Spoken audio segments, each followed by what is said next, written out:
देवादिदेव 1008 पार्श्वनाथ भगवान की जय जय जय। श्रवण संस्कृति के उन्नायक प्रातः स्मरणीय आचार्य भगवंत विद्यासागर जी महामुनिराज की जय जय जय। गुणायतन प्रणेता संका समाधान व भावना योग प्रवर्तक प्रखर वक्ता पूज्य मुनिवर श्री प्रमाण सागर जी महाराज की जय जय जय। पूज्य मुनिवर श्री अरहय सागर जी महाराज की जय जय जय। प्रिय बंधुओं, सम्मेद शिखर की तलहटी गुणायतन परिसर में आयोजित देश के सर्वाधिक लोकप्रिय कार्यक्रम संका समाधान में आज आप सब लोग यहाँ पर उपस्थित हैं। बंधुओं, यहाँ पर उपस्थित श्रद्धालुओं की ओर से एवं पारस चैनल एवं प्रामाणिक ऐप के माध्यम से देख सुन रहे अपने घर में बैठे हुए देश विदेश के उन अनेक श्रोताओं की ओर से मैं पूज्य श्री के चरणों में कोटिशाह वंदन करता हूं। साथ ही साथ गुणायतन व श्री सेवायतन परिवार की ओर से उनका अभिनंदन करता हूं। बंधुओं, संका समाधान का कार्यक्रम प्रारंभ हो उसके पूर्व हमें बड़ी प्रसन्नता है कि हमारे आवाहन पर अनेक लोगों ने गुणायतन से जुड़ने का अपना भाव बनाया है। आज जो निर्वाण निधि के रूप में गुणायतन से जुड़े हुए हैं उनके नामों की उद्घोषणा अवश्य करना चाहूंगा। बंधुओं, श्रीमान रमेश चंद जी, फूलचंद जी जैन, प्रमला जी, रमेश जी जैन, सुनील जी जैन, संजय जैन अहमदाबाद गुजरात से। वहीं श्री सोमिल जी जैन, श्रीमती श्रेया जैन इंदौर से, श्रीमती सरोज जैन धर्मपत्नी स्वर्गीय अभय जी जैन रेवाड़ी से, श्रीमती अनीता जैन धर्मपत्नी श्री दिलीप जी जैन जबलपुर से, श्री विनीत जी जैन सुपुत्र श्री विजय जी जैन धनबाद से, श्रीमती अनीता जैन, सुनील कुमार जी जैन, ईशान जैन दिल्ली से। बंधुओं, आज हम एक ऐसे बेटे का उल्लेख करना चाहेंगे जिसने अपनी संपूर्ण जोड़ी हुई राशि जो है गुणायतन के लिए निर्वाण निधि के रूप में समर्पित कर दी। और वह बेटा जो अपने शरीर से अपंग है, हाथ पैर सबसे अपंग होने के बावजूद भी बंधुओं उसने अपनी बुद्धि को जागृत रखा है और पूज्य श्री के प्रवचनों को प्रतिदिन सुनता है, प्रतिदिन संका समाधान सुनता है और प्रेरित होकर के इस बेटे ने बंधुओं आज अपनी संपूर्ण राशि जो है 11,000 रुपए की राशि उसने समर्पित कर दी है गुणायतन के लिए। जोरदार ताली बजाएं उस बेटे के लिए। वहीं बंधुओं, निर्वाण निधि के रूप में जिन्होंने 21,000 रुपए की राशि के माध्यम से जुड़े हैं श्रीमती दीपा जैन, ऋषि जैन, एकाग्र जैन देहरादून से। निर्वाण मित्र के रूप में बंधुओं जो आज गुणायतन से जुड़े हैं मैं उन्हें मंच पर बुलाना चाहूंगा और उनका अभिनंदन करने के लिए मैं निवेदन करूंगा। श्रीमान सुभाष पूनम जी सीईओ गुणायतन यहां पर उपस्थित हैं, उनका अभिनंदन करेंगे। श्रीमान रजत जी जैन, विजय कुमार जी जैन इंदौर से आ जाएं और उनके साथ साथ तैयार रहेंगे श्री आगम जैन, अमित जैन दिल्ली से। ये भी निर्वाण मित्र के रूप में गुणायतन से जुड़े हैं। निवेदन करता हूं कि आप मंच के ऊपर आइएगा। प्रथम निर्वाण मित्र से जुड़े वालों का अभिनंदन कर रहे हैं हमारे सुभाष जी सीईओ गुणायतन। आगम जी आ रहे हैं, श्री अमित जी आ रहे हैं दिल्ली, उनसे भी निवेदन करता हूं मंच के निकट आए और इनका भी अभिनंदन करते हैं। श्री सुनील जी से मैं निवेदन करूंगा जो कि सीएफओ हैं गुणायतन के, वो इनका अभिनंदन करेंगे। साथ ही साथ श्री अनिल कुमार जी जैन, श्री वीरेंद्र कुमार जी जैन कासगंज से, इन्होंने भी निर्वाण मित्र के रूप में जुड़ने का सौभाग्य पाया है बंधुओं। और यहाँ पर जो उपस्थित हैं जब तक कि वो भी आए पहले इनका अभिनंदन हो रहा है। जोरदार ताली बजा करके हम इनका अभिनंदन करते हैं। श्रीमान रजत जी जैन, विजय कुमार जी जैन इंदौर से। मैं आगम जी से निवेदन करता हूं कि मंच के निकट आए यहाँ पर और इनका अभिनंदन करने के लिए मैं सुनील जी से निवेदन करूंगा, पहुंचिएगा। और तैयार रहेंगे श्रीमती किरण माला जी जैन, धर्मपत्नी शिखर चंद जी जैन बुढ़ाना मुजफ्फरनगर से। निवेदन करते हैं कि आप मंच के निकट आ जाएं और इनका भी अभिनंदन करने के लिए हमारे बीच में मैं निवेदन करता हूं सिद्धार्थ जी हमारे बीच में है, आए और इनका अभिनंदन करेंगे। मैं अर्चना जी बेनाडा यहाँ पर है, असीत जी अर्चना बेनाडा यहाँ पर है गुणायतन ट्रस्टी, आए। मैं विवेक जी सिंगापुर वालों से भी निवेदन करता हूं कि आप भी कृपया आइएगा, जो कि सिंगापुर से गुणायतन के एक अच्छे कार्यकर्ता के रूप में बंधु यहाँ पर उपस्थित हैं, आए और अच्छे साधक भी हैं, अभिनंदन कर रहे हैं। चलिए मैं निवेदन करता हूं श्रीमती किरण माला जी जैन, धर्मपत्नी शिखर चंद जी जैन बुढ़ाना मुजफ्फरनगर से, आए, इनका अभिनंदन कर रहे हैं बंधुओं। वहीं निर्वाण सारथी के रूप में जो आज जुड़े हुए हैं विशाल विजय कुमार जी अहाके जैन, मेघा विशाल अहाके जैन पुणे से, जोरदार ताली बजा करके हम इनका अभिनंदन करते हैं। और जो सूत्रधार के रूप में मैं सुभाष जी से निवेदन करता हूं, इनका अभिनंदन करेंगे। अच्छा, किरणमाला जी आइएगा। श्रीमती किरणमाला जी धर्मपत्नी शिखर चंद जी बुढ़ाना आप पहुंच चुके हैं और बंधुओं सूत्रधार के रूप में जो जुड़े हुए हैं श्री श्रीश भाई जी शाह, जय श्री बेन शाह, राशवी, देवांग, सेजल, स्नेहा, दिनेश, न्यू जर्सी से ताली बजा करके उनका अभिनंदन कर। बंधु देश विदेश से लोग जुड़ते जा रहे हैं गुणायतन से। निर्वाण निधि से सूत्रधार के रूप में जो आए हैं श्री सम्राट अपरंजय जी, इंद्र जी, अपरंजय देवराज जी इंद्र, पुणे से जोरदार ताली बजा के हम इनका भी अभिनंदन करते हैं बंधुओं। वहीं स्तंभ के रूप में जो गुणायतन से जुड़ चुके हैं ऐसे सुरेंद्र जी सिंघवी, सुशीला जी सिंघवी, डेटन यूएसए हमारे बीच में अभी यहाँ पर उपस्थित नहीं, तो जोरदार ताली बजाकर उनका अभिनंदन करते हैं बंधुओं। आज नए संस्थापक सदस्य के रूप में जो जुड़े हुए हैं मैं उन्हें आमंत्रित करता हूं यहाँ पर। श्रीमान रमेश जी बढ़जाते, श्रीमती त्रिशला जी बढ़जाते, श्री अनूप जी बढ़जाते, श्रीमती निकिता जी जैन मुंबई बेलडाना से हमारे बीच में है। निवेदन कर रहा हूं बेलठाण से आ जाएं, जोरदार ताली बजाकर इनका अभिनंदन करें। आज ये नए संस्थापक सदस्य के रूप में जुड़े हैं और इनका अभिनंदन करने के लिए हमारे पास जो कि गुणायतन के पुराने संस्थापक सदस्य हैं ऐसे नांदेड़ से सीए लोकेश जी गोधा, श्रीमती प्रियंका जी गोधा, अच्छा जो इनके जमाई भी है, बहुत बढ़िया, आए और जमाई जी अभिनंदन कर रहे हैं अपने ससुर जी का, बहुत बढ़िया। देखो ऐसे होते हैं जो स्वयं तो जुड़े जुड़े अपने परिवार वालों को भी गुणायतन से जोड़ते जा रहे बंधुओं। ऐसा उदाहरण देखना है तो हमारे बीच में लोकेश जी हैं, आप भी ऐसा ही कीजिएगा अपने अपने परिवार वालों को। वो सुपुत्र सुनील जी गोधा धन्यवाद यहाँ पर उपस्थित है, लीजिए इनका अभिनंदन करें। ससुर जी का अभिनंदन करने के लिए लेकर के जा रहे हैं। हाँ लोकेश जी अभिनंदन कर रहे हैं, रमेश जी बढ़जाता, त्रिशला जी, बहुत बढ़िया। देखो एक बहुत अच्छी बात है, जमाई जो होते हैं कहते हैं कि जब भी अगर घर पहुंच जाए, ससुराल पहुंच जाए तो बिना टीका के, वास्तव में अरे घर में तो टीका लगवाया ही लगवाया, यहां भी टीका लगा दिया। ये टीका महत्वपूर्ण है बंधुओं, वो घर वाला टीका महत्वपूर्ण नहीं है। ऐसा टीका हर जमाई को अपने ससुर को लगाना चाहिए। जोरदार तालियों के साथ हम इनका अभिनंदन करते हैं बंधु। वहीं हमें बड़ी प्रसन्नता है, आज लोगों ने गुप्त दान में रुड़की से एक अच्छा दान जिन्होंने बंधुओं निर्वाण दान के लिए दान दिया है, उनके लिए जोरदार तालियों से अभिनंदन करें बंधुओं उनका। और वहीं बंधुओं श्री सुमेरमल जी, नर्मदा देवी जी, अजय जी, रिंकू जी, अरविंद जी, पिंकी जी, कुशाग्र जी, चूड़ीवाल परिवार कोलकाता से इन्होंने निर्वाण दान के लिए बंधुओं 700 ग्राम चांदी यहाँ पर समर्पित की है, उनको बहुत बहुत बहुत बहुत धन्यवाद बंधुओं। वहीं मैं आपसे कहना चाहूंगा बंधुओं, लगातार दिन बीतते जा रहे हैं, समय बीत रहा है और नया समय आने वाला है। आगामी 1 जनवरी 2022 को लोग भले ही नया साल कह रहे हैं, ठीक है, जिस भी उद्देश्य से, जिस भी दृष्टि से देखो, पर ये हमारे लिए एक अच्छा साल बन करके आएगा। वो इसलिए क्योंकि पूज्य श्री ने आशीर्वाद दे दिया है कि 1 जनवरी को इसी स्थान पर 1-2 नहीं 1008 नामों के साथ बृहत्तर शांति धारा यहाँ पर होगी बंधुओं, जिसमें देश विदेश से अनेक लोग जुड़ेंगे। मैं आपसे भी कहना चाहूंगा कि उस दिन की शुरुआत 1008 नामों के उच्चारण के साथ जो कि पूज्य श्री के मुखारविंद से होंगे, वो शांति धारा अपन यहाँ पर करेंगे। आप लोग जरूर उसमें पधारिएगा बंधुओं, आपको सौभाग्य मिलेगा बंधुओं। ऑनलाइन प्रश्न के माध्यम से चूंकि कुछ प्रश्न जो कल के रह गए थे, महाराज श्री ने आशीर्वाद भी दे दिया था कि अपन उनके प्रश्नों को यहाँ पर ले लेंगे बंधुओं। हमारे बीच में शिवानी जैन शिवानी कौशल सिवनी से, जिनका कल का प्रश्न था कि जिद की गांठ खुल जाए महाराज श्री तो उलझे हुए सभी रिश्ते सुलझ जाते हैं, और जिद की गांठ को खोल करके हम अपने रिश्तों को कैसे संभाले जिससे रिश्ते हमारे संभले रहें, जिन्हें हम निभा सकें। जिद की गांठ खुल जाए तो उलझे रिश्ते सुलझ जाते हैं। पूछा है जिद की गांठ कैसे खोले। सबसे पहली बात तो जिद हो ही नहीं तो गांठ कैसे खुले, खोलने का सवाल ही।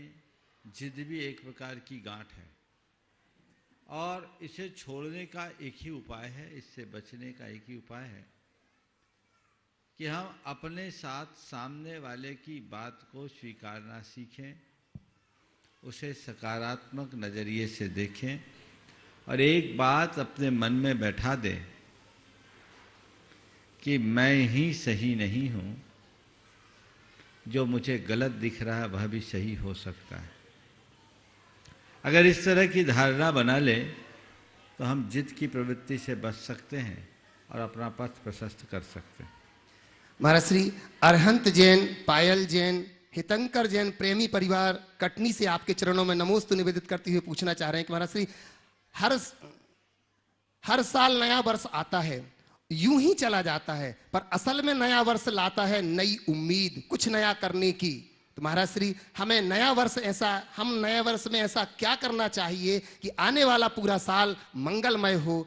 कृपया आप हमें मार्गदर्शन दें। देखिए, बात सही है, नया वर्ष तो हर वर्ष आता है, लेकिन हमारे लिए किसी भी वर्ष का नया होना तब सार्थक है जब हम नया उत्कर्ष करें। हमें वर्ष नहीं उत्कर्ष देखना चाहिए। हर कोई नव संकल्प ले, इस नव वर्ष को अपने जीवन के उत्कर्ष का आधार बनाने का। नया वर्ष के दिन जो भी मुझे संदेश देना होगा मैं दूंगा, लेकिन अभी सबसे मैं यही कहूँगा कि नव वर्ष केवल जश्न मनाने के लिए नहीं, जीवन में जश्न उत्पन्न करने के लिए होना चाहिए। हम एक दिन के लिए जश्न मना ले, पूरी रात शराब शबाब जैसी प्रवृत्तियों में लीन होकर लोग जश्न मनाते हैं, लेकिन ये हमारे जीवन के लिए एक बहुत बड़ी दुर्घटना बनती है। हमें चाहिए जश्न मनाने की जगह कुछ ऐसा संकल्प ले, अपने जीवन को एक ऐसी दिशा दें कि हमारा जीवन ही जश्न बन जाए। पूरे वर्ष जीवन के प्रति उमंग, उत्साह और उल्लास बना रहे, ताकि हम अपने जीवन को एक उत्सव की तरह जी सकें। महाराज श्री राजेश जैन RI जय विद्या परिवार गोपालगंज सागर से नमोस्तु निवेदित करते हुए कह रहे हैं कि गुरुवर, व्याधि और औषधि का संघर्ष पुराना है। बीमारी से डॉक्टर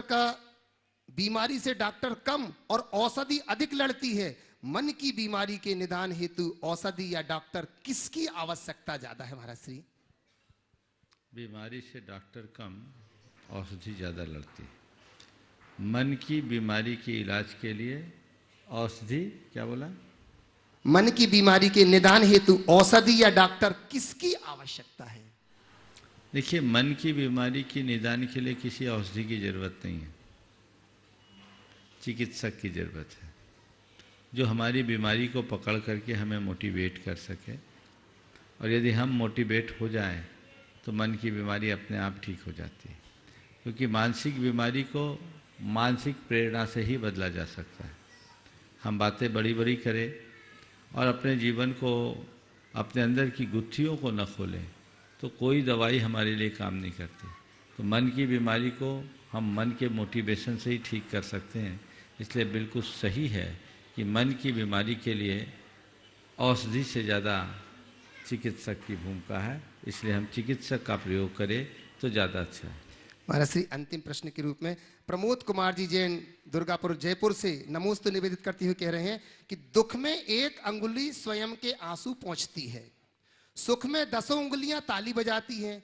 जब हमारा स्वयं का शरीर ही ऐसा करता है तो हम दुनिया से गिला शिकवा क्यों करते हैं? प्रश्न यह है कि दूसरों से गिला शिकवा हो तो उसे कैसे दूर करें? कृपया समाधान करें। देखिए, इसमें एक बहुत गहरा संदेश दिखाई पड़ता है।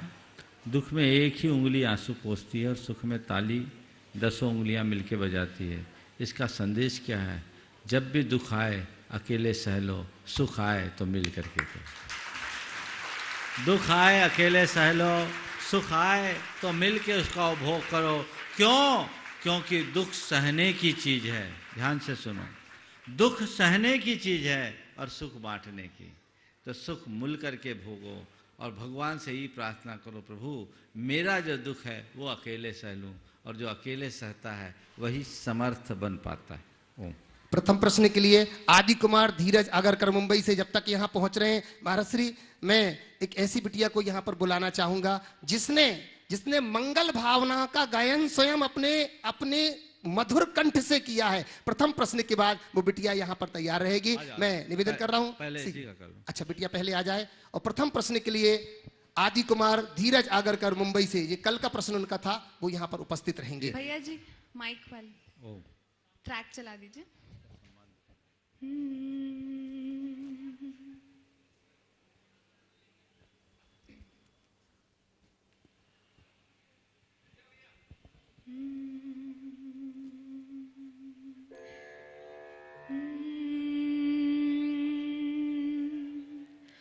मंगल मंगल होय जगत में, सब मंगलमय इस धरती के हर प्राणी का मन मंगलमय हो, कहीं क्लेश का लेश रही ना, दुख कहीं भी हो, नहीं बैर अभिमान हो मन में, शोभ कभी नहीं हो, मंगल मंगल हो ये जगत में, सब मंगलमय हो, मैत्री प्रेम का भाव रहे नित, मन मंगलमय हो, मन का सब संताप मिटे अरु, अंतर उज्ज्वल हो,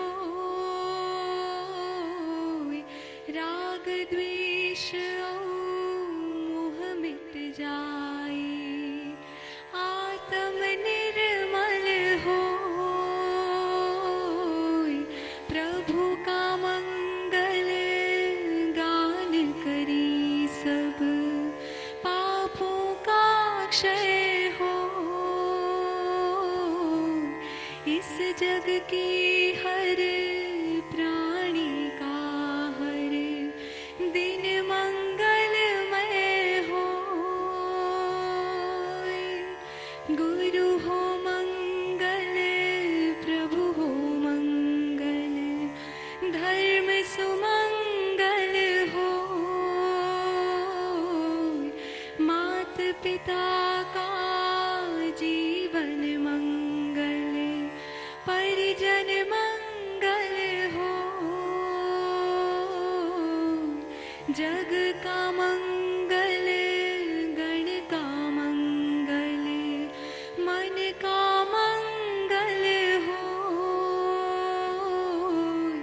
राजा प्रजा सभी का मंगल, धरा धर्ममय हो, मंगलमय हो प्रात हमारा, रात सुमंगल हो, जीवन के हर पल हर क्षण की बात सुमंगल हो,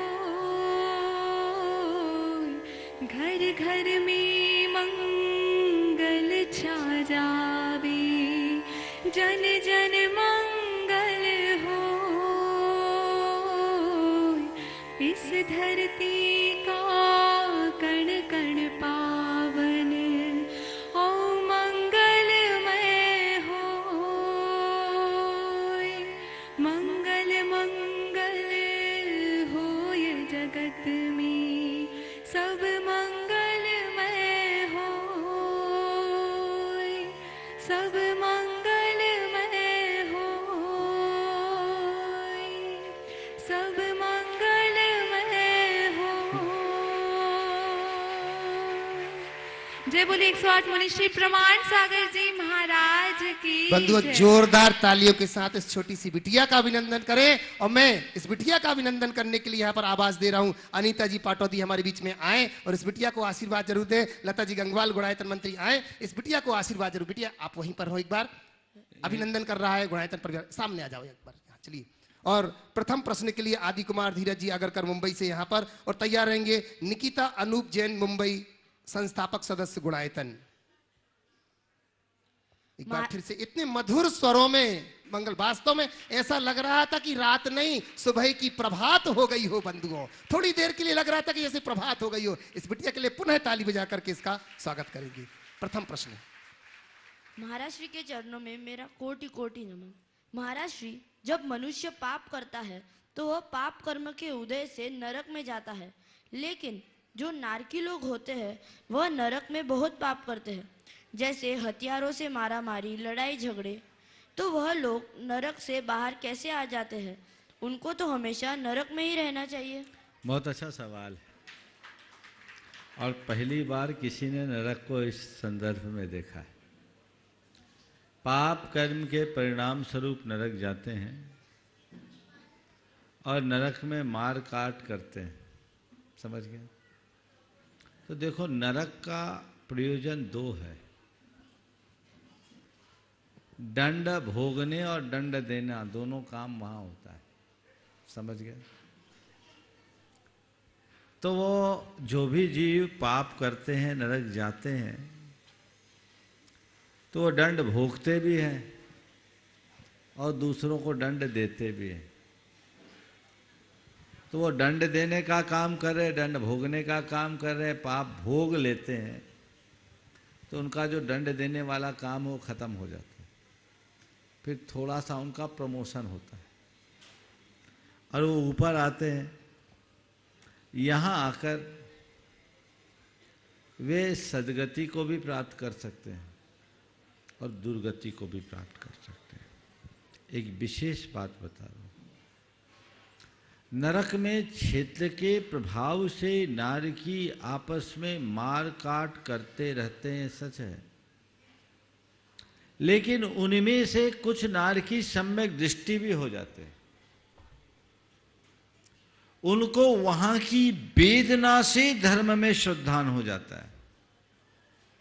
ज्यादातर नारकी तो वहां की मार काट से पीड़ित होते हैं, दुखी ही होते रहते हैं और एक दूसरे से मार काट में लगे रहते हैं।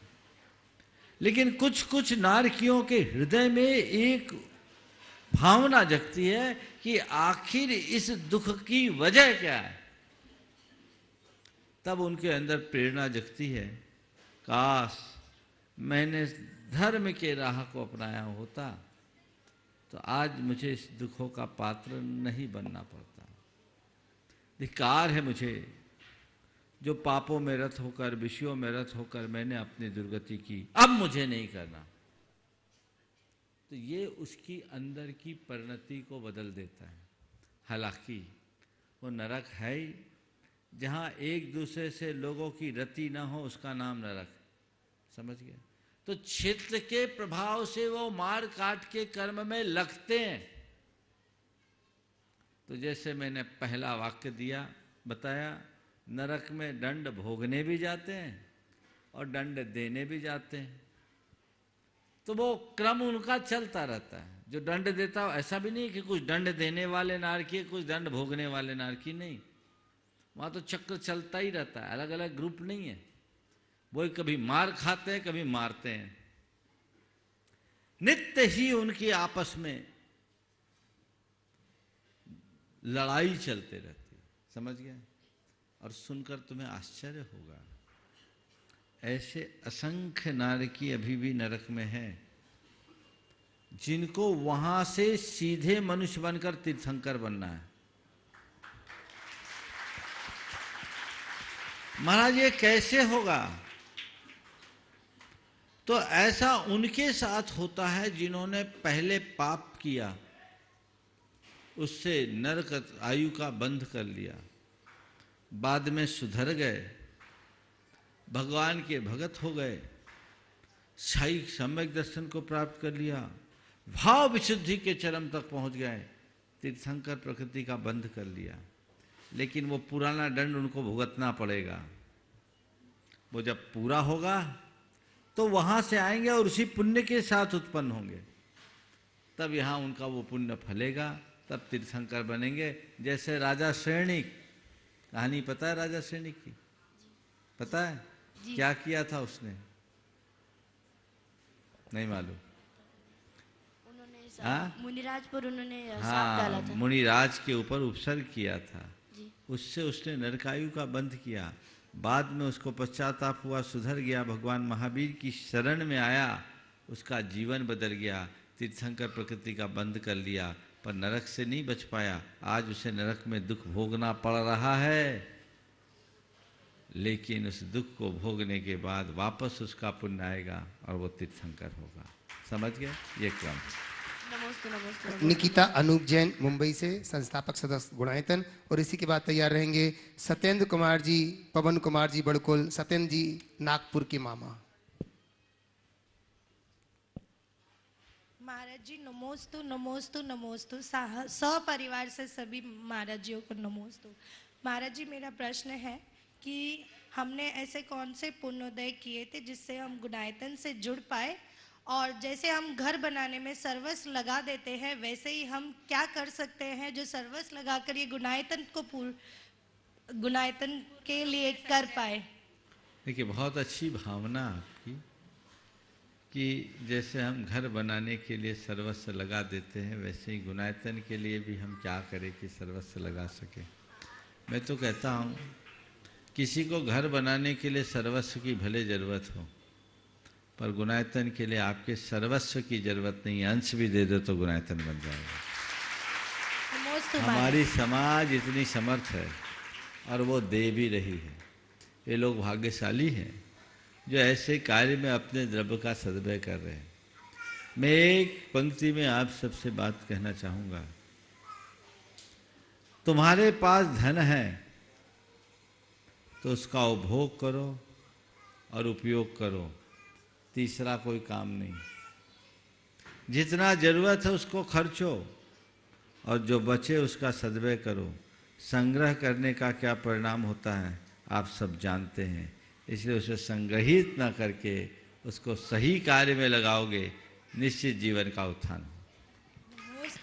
सत्येंद्र जी मामा, पवन जी बिल्कुल साथ में हैं। और इसी के बाद निवेदन करूंगा प्रियंका जी लोकेश जी गोधा धर्माबाद से संस्थापक सदस्य गुणायतन। अनेक शंकाओं का आगमोक्त समाधान करने वाले परम पूज्य मुनि श्री प्रमाण सागर जी अरह सागर जी महाराज के पावन चरणों में अनंत नमोस्तु। परमात्मा सभी को एक ही मिट्टी से बनाता है, लेकिन कोई बाहर से खूबसूरत होता है, कोई अंदर से। हे साधु परमेष्ठी, अंदर की खूबसूरती क्या है और ये इसे कैसे संग्रह किया जा सकता है, समाधान करने की कृपा करें पूज्य श्री। देखिए सबसे पहले तो मैं आपके वाक्य में एक सुधार चाहता हूँ कि परमात्मा हमें नहीं बनाता, प्रकृति हमें बनाती है। समझ गए?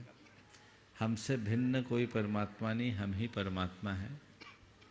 प्रकृति हमारे संस्कारों के अनुरूप हमारा जीवन गढ़ती है, हमारा जीवन तदनुरूप ढलता है। आपने सवाल किया है, कोई बाहर से खूबसूरत होता है, कोई भीतर से खूबसूरत होता है। हम अपनी बाहरी और भीतरी, आपके प्रश्न में थोड़ा संशोधन कर रहा हूँ, अपनी बाहरी और भीतरी खूबसूरती को बनाए रखने के लिए क्या करें। सबसे पहले तो मैं कहूँगा खूबसूरती का अर्थ जानो। खूबसूरत होने का मतलब क्या है? किसे मानते हो खूबसूरत? बोलो। खूबसूरती बाहर की तो मैं नहीं जानता, मैं तो आपसे पूछ रहा हूँ, बाहर या भीतर की बात नहीं। आपकी नजर में खूबसूरती है क्या? धार्मिक आचरण नहीं, अंदर की खूबसूरती। आप सुधार लो बात को। मैं आम जन से पूछता हूँ, आप लोग खूबसूरती किसको कहते हैं?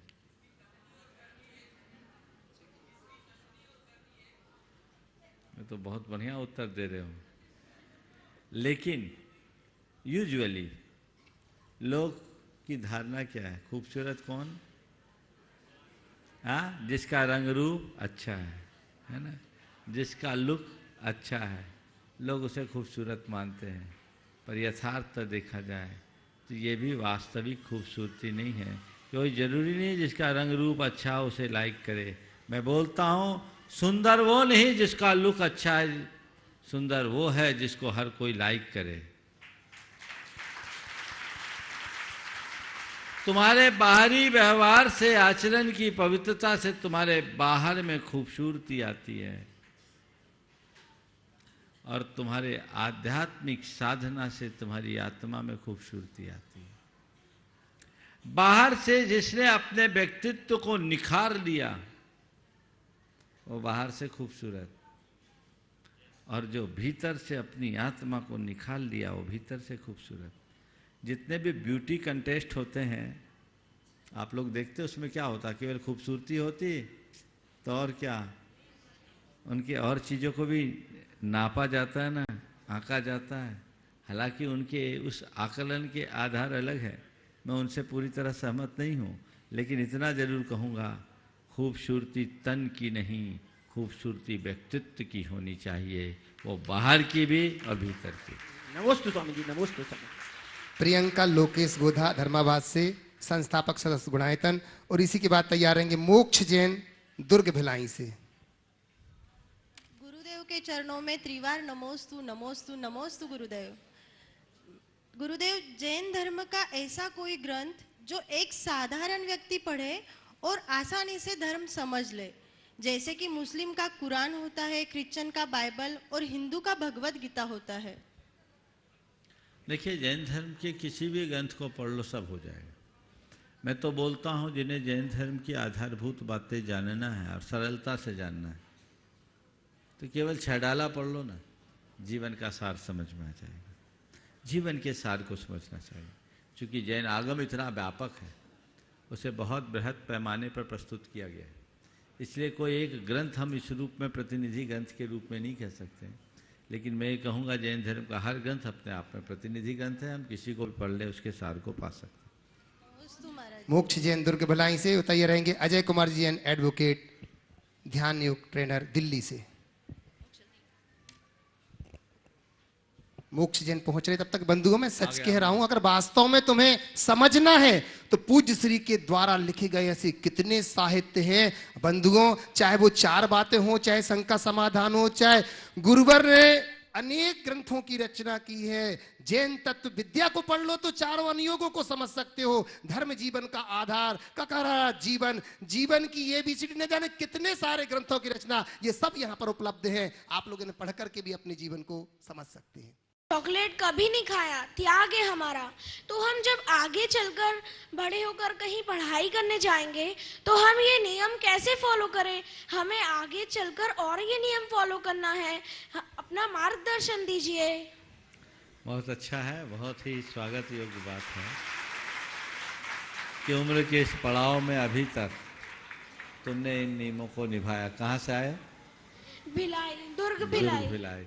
इसके लिए तो मैं सबसे पहले तुम्हारे माँ बाप को आशीर्वाद दूंगा, तुम्हारे दादा दादी को आशीर्वाद दूंगा, और ये अपेक्षा रखूंगा कि बच्चों को भीतर से इतना स्ट्रांग बना दो कि आगे चलकर इनके मन में इच्छा भी ना हो। समझ गए? एक बात सदैव ध्यान रखना, हम जैसे जैसे बड़े हों हमारे संस्कार उतने और अधिक मजबूत होने चाहिए। समझ गए? अपने संस्कारों को मजबूत बनाओ। जहाँ तक आलू प्याज और अन्य चीज़ों के खाने की बात है, कोई ज़रूरी नहीं कि तुम बाहर जाकर के भी खाओ। मैं एक उदाहरण देता हूँ। एक युवक था, मनीष जैन नाम था, आगरा का, यहीं शिखरजी में था। वो VHU से IIT कर रहा था, वाराणसी से। उसने आकर के कहा कि महाराज जी, मेरे सामने एक बड़ी दुविधा आ गई है, मैंने जीवन में कभी रात्रि भोजन नहीं किया और अब मुझे हॉस्टल में दिन में नहीं मिलता, मैं क्या करूं? मैं बहुत परेशान हूं। मैंने उससे सवाल किया, ये बताओ, तुम जीवन भर अपने नियम को निभाने का सुकून चाहते हो या तोड़? उसने कहा, महाराज जी, मैं अपने नियम निभाना चाहता हूं। तो मैंने कहा, अब ये तुम्हारी परीक्षा है, निभाओ। उसको मैंने कुछ उपाय बताए। कुछ नहीं करो, थोड़े से चना मूंग भिगो के रख दो, अपने पास टमाटर रखो, फ्रूट्स, और उसके सलाद के साथ उसको खा लो। ज़्यादा है तो कुक से बोलो 4 चपाती दे दो और तुम दिन में अपना भोजन कर लो, काम चल जाएगा।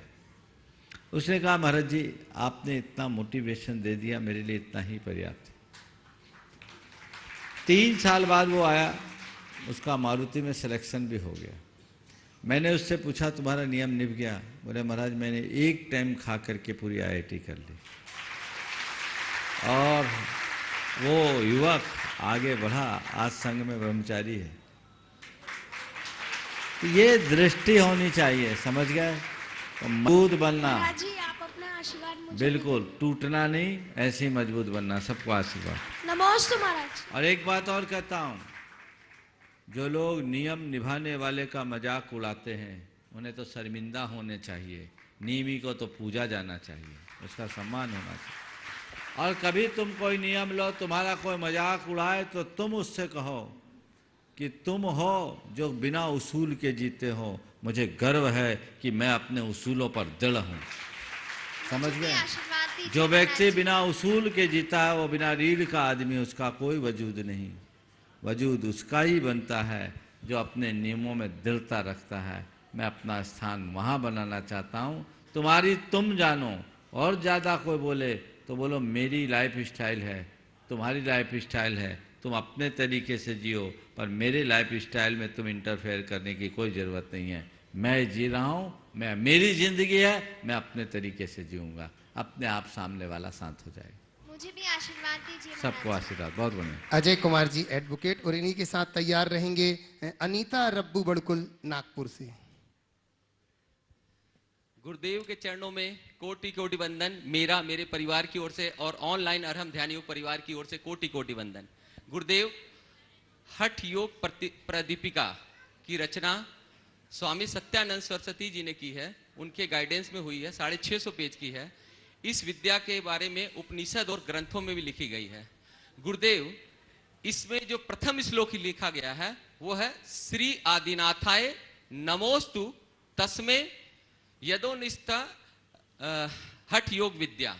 पहला सिर्फ लाइन मैंने बोला है गुरुदेव, Lord Adinath who is given the knowledge of हठ योग विद्या, एक लाइन। दूसरा line, Lord Adinath is one of the name of Lord Shiva who is supreme cosmic consciousness.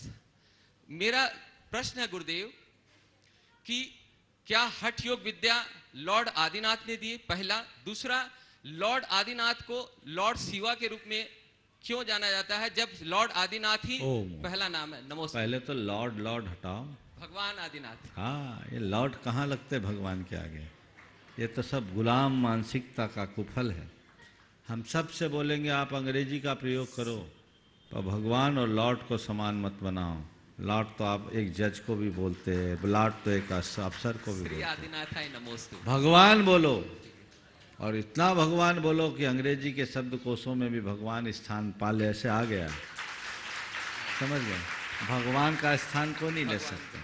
और हम हिंदी भाषियों को जरूरत क्या है लॉर्ड बोलने की? ना लॉर्ड है ना गॉड है, वो तो भगवान है। भगवान जिनका किसी से कोई मोल तोल नहीं। हठ योग प्रदीपिका का अध्ययन मैंने नहीं किया, लेकिन जो बात आपने कही है इसका अन्यत्र भी उल्लेख है। भगवान ऋषभदेव को एक योगी के रूप में माना गया है। अनेक पौराणिक और वैदिक ग्रंथों में भगवान योगी ऋषभदेव का उल्लेख किया गया है। चूँकि भगवान ऋषभदेव योग विद्या के विशारद थे, योगी थे, वे साधक थे, श्रमण संस्कृति के उन्नायक थे, इसलिए उन्हें एक योगी के रूप में चित्रित किया गया। और उन्होंने 6 महीने तक एक जगह रह करके तप किया, ये भी एक बड़ा योग था। 1000 वर्षों तक उन्होंने योग किया। वे जटाधारी, प्रलम्ब जटाधारी बन गए, इसलिए भी उन्हें योगी कहते हैं। और शिव का जो पुराना रूप था वह भी एक योगी का ही रूप था। कई लोगों ने ऋषभदेव और शिव के साथ ऐक्य स्थापित किया है और ये कहा है कि ऋषभदेव और शिव एक ही व्यक्ति के 2 नाम हैं। वर्तमान में जो शिव का स्वरूप है वो भिन्न है। इन्हें बहुत व्यापकता से समझना चाहिए। इसके संदर्भ में जिसे जानना है उन्हें एक लेख पढ़ना चाहिए। डॉक्टर गोकुल प्रसाद जैन का लेख है, बहुत अच्छा शोधपरक लेख है, ऋषभ और शिव ऐक्य के आयाम। ऋषभ और शिव ऐक्य के आयाम, हो सकता है आपको इंटरनेट पे उपलब्ध हो जाए। डॉक्टर गोकुल प्रसाद जैन की एक कृति है, अद्भुत कृति है, और उसमें उन्होंने बहुत ही शोधात्मक तरीके से इसका उल्लेख किया है, वहाँ से पढ़ सकते हैं। नमोस्तु गुरुदेव। अनीता जी रब्बू जी बड़कुल नागपुर से, और इसी के बाद तैयार रहेंगे सत्येंद्र जी जैन, प्रासुक जैन, प्रेरित जैन बुढ़ाना से, संस्थापक सदस्य गुणायतन। हे स्वामी नमोस्तु नमोस्तु नमोस्तु। हे मेरी शंका यह है कि कोई व्यक्ति जिस समय जघन्य पापे अपराध करता है उसी समय उसको दुर्गति का बंध हो जाता है, या फिर उसकी जब आयु का बंध होता है तब समय आता है तब होता है, और यदि उसके बाद में परिणाम अच्छे हो जाते हैं तो उसको कौन सी गति का बंध होगा स्वामी? देखिए, कोई भी व्यक्ति अगर जघन्य पाप बंध करे तो उसका तत्काल भी बंध हो सकता है, लेकिन आयु उसी समय बंधे कोई जरूरी नहीं। आयु अपने समय पर बनते। कई बार ऐसा होता है पाप जघन्य कर रहा है, उस समय आयु बांधने का काल नहीं रहा, वो बच गया। और कई बार ऐसा होता है कि ऐसा जघन्य पाप करने वाला भी आयु के बंध के समय अच्छे परिणाम रख ले तो उसकी अच्छी आयु बन जाती है। तो दोनों का काल एक सा नहीं, लेकिन उस जघन्य पाप का फल तो उससे मिलता है। दो चीजें, कई बार व्यक्ति अच्छा कर्म करता है लेकिन आयु बंध करते समय खोटा भाव हो जाता है, तो खोटी आयु में जाता है। और कई व्यक्ति खोटे कर्म करते हैं और आयु कर्म के बंध के समय अच्छा भाव हो जाता है, तो अच्छी गति को प्राप्त कर लेते हैं। इसका उदाहरण बता रहा हूं। मैं पपोरा जी में था, वहां 2 बैल थे, हीरा और मोती। उन बैलों का काम साल में एक बार भगवान का रथ खींचना। बहुत हष्ट पृष्ठ बैल थे, बहुत देखने में भी अच्छे थे, और उनके लिए आदमी लगा, उनकी सेवा करे, बहुत अच्छा। वहाँ के मंत्री जी से बातचीत में उन्हें कहा कि महाराज जी, एक कसाई इनको लेके जा रहा था, हमने देखा तो मेरा मन हुआ चलो इनको बचा लो, क्षेत्र में रखो, भगवान के रथ खींचने के काम में आएंगे। लग गए। किसी ने कहा महाराज जी इन बैलों का तो बड़ा पुण्य है। हमने कहा निश्चित पुण्य। ये पुण्य है इन बैलों का कि ये भगवान के दरबार में आ गए। अगर पुण्य छीन होता तो आज तो कट गए होते या खेतों में खट रहे होते। तो महाराज ये बैल कैसे हो गए? मतलब निश्चित इनका पुण्य था, इनने पुण्य किया, बस थोड़ी सी मायाचारी कर ली तो आज बैल बनकर भगवान का रथ खींच रहे हैं। यदि आयु बंध के समय में मायाचारी नहीं की होती तो आज इंद्र बन के भगवान का रथ खींचते होते। समझ गए? इसी तरह बहुत सारे लोग जीवन भर पाप करते हैं और आयु बंध के समय अच्छे भाव कर ले, ऐसा हो सकता है, तो वो उसका फल पाएंगे। जैसे आज दुनिया में बहुत सारे मनुष्य हैं, तो मनुष्य जीवन पुण्य के उदय से होता है, मनुष्य आयु पुण्य आयु कहलाती है। पर मनुष्य जीवन तो पा लिए, लेकिन दीनहीन, अनाथ, विकलांग, अपाहिज, अपंग, अभावग्रस्त, ये क्यों है? ये क्यों है? ये उसके सारे पिछले पाप का हिसाब है। समझ गए? इसलिए ये सोच करके कि महाराज जी ने बता दिया जो काम है उसको आयु से होगा, हर समय आयु बंधती नहीं। हमने तो ये सुना है हमारा जो टूट हट बीत जाए तभी आयु बंधेगी, तो ठीक है 70-80 साल की उम्र तक तो हम जिएंगे ही, 50 साल तो मौज कर ले, तो 50 साल का पाप का बैलेंस तो तुम्हारे साथ जाएगा। समझ गए? इसलिए हर पल जागरूक रहना चाहिए और जीवन को हर पल अच्छा बनाने का पुरुषार्थ करना चाहिए। सत्येंद्र जी, प्रासुक जी, प्रेरित जी बुढ़ाना से, और तैयार रहेंगे अक्षता जैन गाजियाबाद से, प्रथम शांति धारा करता आज की। बुढ़ाना की ओर से सत्येंद्र कुमार जैन और विपुल कुमार जैन का सहपरिवार महाराज जी के चरणों में कोटि से नमस्तु। महाराज जी नवंबर में दर्शन का लाभ मिला था और दिसंबर में भी आपके दर्शन का लाभ मिला, धन्य हो गए जी। प्रश्न करेगा मेरा। दोनों मुनिराजों के चरणों में मेरा और मेरे परिवार की ओर से कोटि से नमोस्तु। गुरुदेव, मैं ये जानना चाहता हूँ कि धोती दुपट्टे पहने हुए व्यक्ति से यदि सामान्य कपड़े पहने वाला व्यक्ति छू जाता है तो आखिर धोती दुपट्टा पहनने वाला व्यक्ति ही अपवित्र क्यों होता है? क्या नेगेटिविटी पॉजिटिविटी पर भारी पड़ती है? ऐसा सवाल एक बार मुझसे बहुत पहले किसी ने पूछा था, तो मैंने कहा देख भैया, उसने सवाल थोड़ा सा दूसरे तरीके से बोला। उसने कहा एक गैर सोले वाला 100 सोले वाले को असोला में बदल देता है, पर 100 सोले वाले मिलकर एक गैर सोले वाले को सोला में नहीं बदल सकते। तुम्हारा ही सवाल है, थोड़ा सा दूसरे रूप में है। तो मैंने उसको जो जवाब दिया तुम्हारे प्रश्न के उत्तर में मैं दूंगा। मैंने कहा एक सड़ा आम पूरी टोकनी के आम को सड़ा देता है। एक सड़ा आम पूरी टोकनी के आम को सड़ा देता है, पर पूरी टोकनी के अच्छे आम एक सड़े आम को नहीं सुधार पाते। इसलिए सड़े आमों से बच के रहो। समझ गए? चलिए बजाओ जोर से।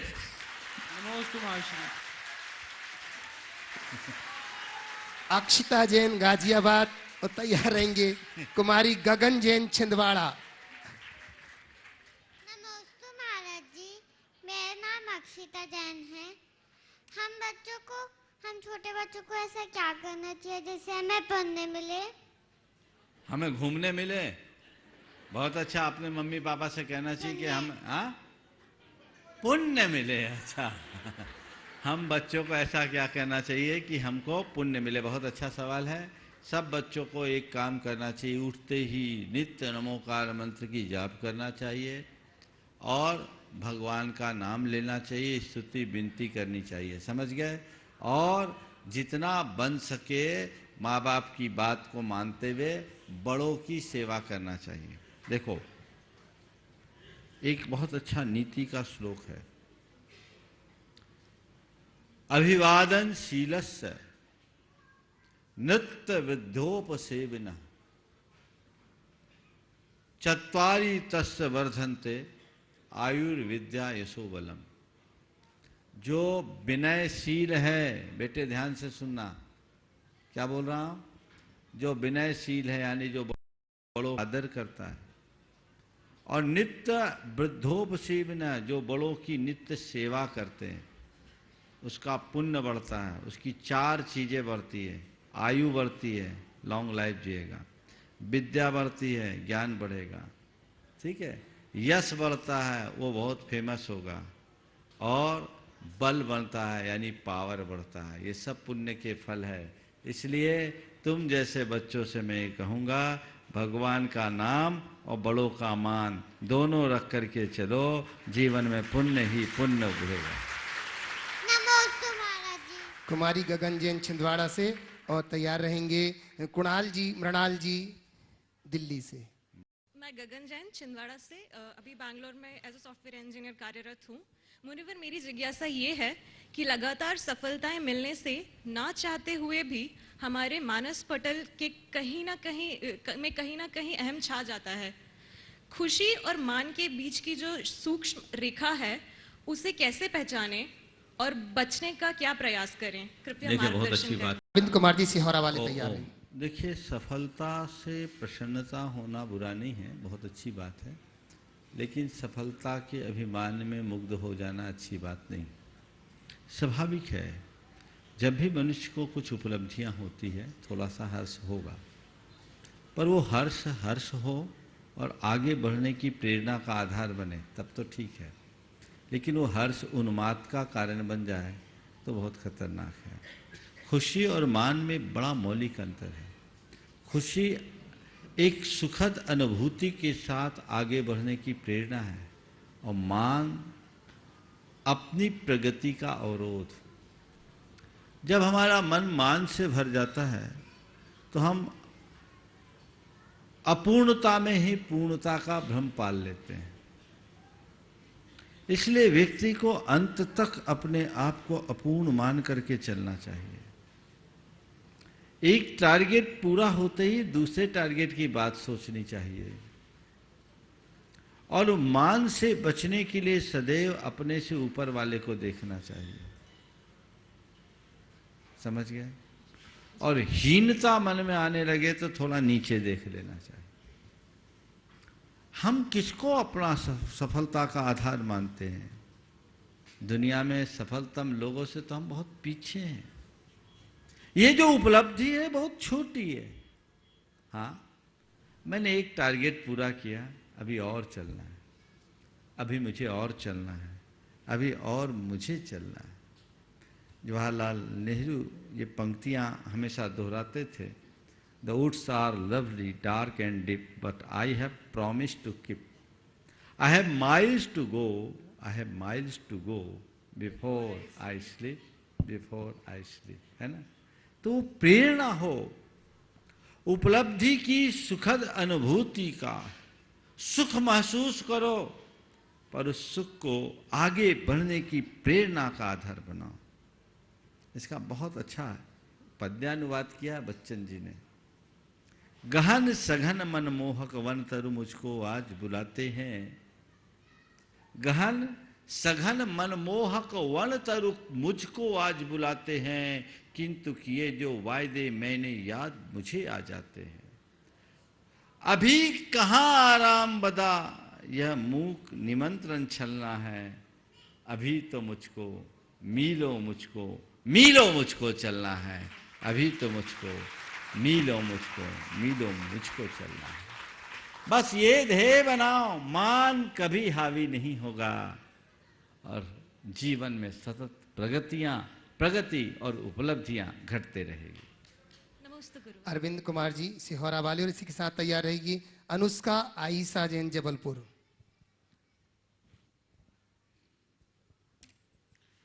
मुनि द्वय के चरणों में कोटि कोटि नमन। महाराज श्री, हमारा जैन समाज जो कि आज अल्पसंख्यक समाज की श्रेणी में आता है, अतीत में बहुसंख्यक था और हमारी संख्या तो करोड़ों में थी। ऐसे संकेत मिलते हैं कि विदेशी आक्रांताओं या अन्य परिस्थिति बस हमारी समाज के सदस्यों को अपना धर्म परिवर्तन करने पर विवश होना पड़ा। तो महाराज श्री, क्या हम भी उन्हें, जैसा कि हिंदू समाज में घर वापसी का कार्यक्रम चलाया जा रहा है, ऐसा कोई अभियान चलाकर पुनः अपने धर्म में वापस नहीं ला सकते क्या? मार्गदर्शन दीजिए। किया जा सकता है, करना भी चाहिए और बहुत कुछ हुआ भी है।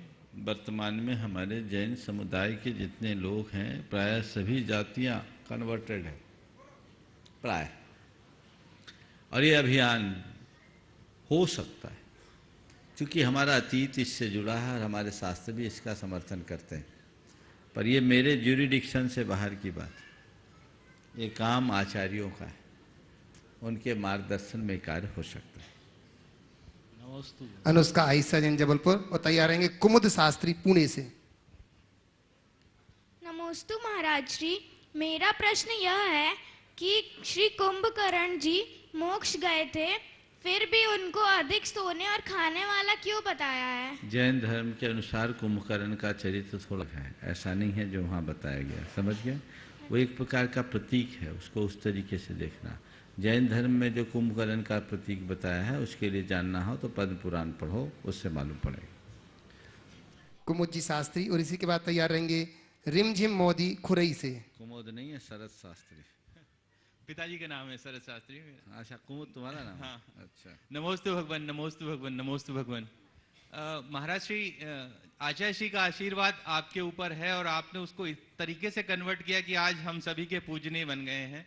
हम सभी को भी आचार्य श्री का आशीर्वाद मिलते हैं, पर वो शक्ति हम में क्यों नहीं आ पाती कि जो उसको एक अच्छी ऊर्जा में और अच्छी तरीके से संरक्षित कर सके? महाराज जी, हमने सुना है कि पारसमणि के संसर्ग में आने पर लोहा सोना हो जाता है। आप लोगों ने भी सुना है? जी हाँ जी, होता है, सुना है। पर आचार्य श्री का एक हाइकू है जी। पारस के से लोहा सोना होता, किंतु जंग लगा क्या, है ना? पारस से लोहा सोना होता, किंतु जंग लगा क्या? मतलब पारसमणि के संसर्ग में आने पर लोहा सोना हो जाता है, लेकिन जिस लोहे पर जंग लगी होती है वो सोना नहीं हो पाता, शुद्ध लोहा ही सोना हो पाता है। मुझे नहीं मालूम कौन से पारस से कौन सा लोहा सोना होता है, पर मैंने तो ये महसूस किया है। पारसमणि को मैंने कभी देखा नहीं ना, आपने देखा होगा, लेकिन मैंने देखा भी है और महसूस भी किया है। हमारे गुरुदेव पारसमणि हैं।